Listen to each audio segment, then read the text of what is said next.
Филмът е съчетан с интересни спомени от миналото на нашия град и при създаването на разходка на първия дарител на нашето училище, а именно Христо Николаевич Хината.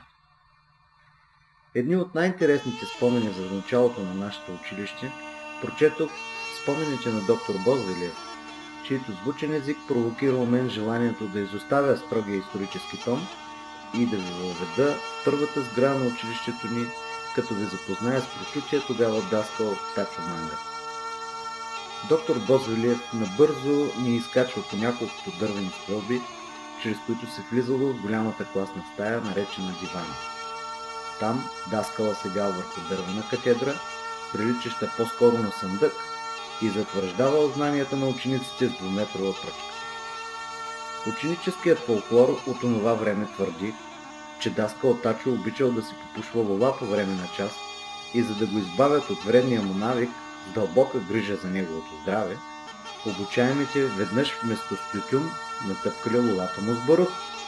Резултатът бил отнесена дясна вежда и ляв мустак на даскала.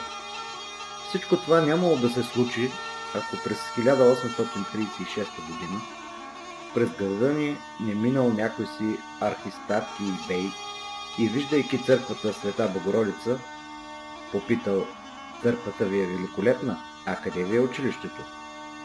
Ако се доверим на книгата "Княжество в България", издадена през 1895 година, един от първенците на града, Христо Николаевич Хината, отговорил: "Бендена Алана, от мен го вземете." Христо Николаевич подплатил своите думи с парично дарение от 2500 рубля. Не безинтересен е и факта, споделен от Васил Априлов в неговите съчинения "Денница на новобългарското образование", че към дарението на Хината с пари и дървен материал се включил и тогавашния турски аянин на града Мехмед Караферлията.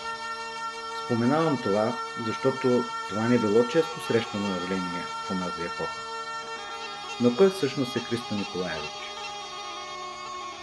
Доктор Стамболски твърди, че в семейството на Хината винаги е имало традиции да се подпомагат бедни, да се дават помощи, а неговата племеница баба Дуда не веднъж крие в къщата на вуйчо си български бунтовници.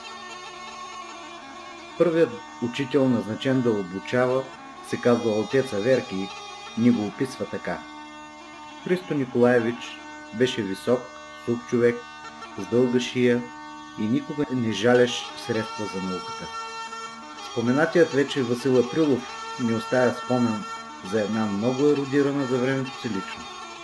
Богат търговец с кантори в Лайпциг и Одеса, патриот по душа, прави 2 дарения за строеж на училище в тогавашната кълпакчийска махала.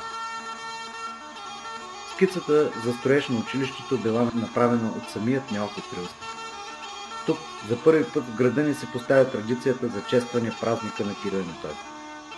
По случай това в двора на училището била осветена икона на двамата братя, изпратена лично от Васил Априлов. Тази икона стояла на стената в учителската стая чак до събарянето на училището през 1907 година.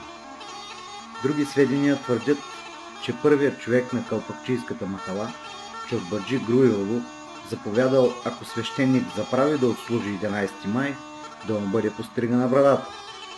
В училището за първи път се употребяват географски карти, звучат чужди езици, френски, руски, гръцки и турски. Чете се и се превежда антична литература.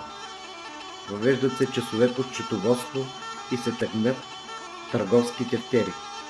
В училището се ражда културния живот на Казанлък, като се дава начало на театър и музей. Въвеждат се символите на съвременното образование, дежурния ученик и звънеца и правилото в час да не се стои с шапка. Работило се с такъв замах, че турските власти забранили часовете по физическо възпитание, защото обучението в тях много приличало на военно обучение. По спомени на Христо Стамболски, за първи път ученик от това училище се осмелява да чете сутрешната задължителна молитва не на гръцки, а на български език. През 1852 година даскал Манол Стателов въвежда годишни награди за висок успех след края на годишните изпити. изрязвал от жълта тиникия медали, с които окичвал отличниците. За съжаление, мюдюри на Хасан бей ги забранил под предлог, че само султана може да раздава награди.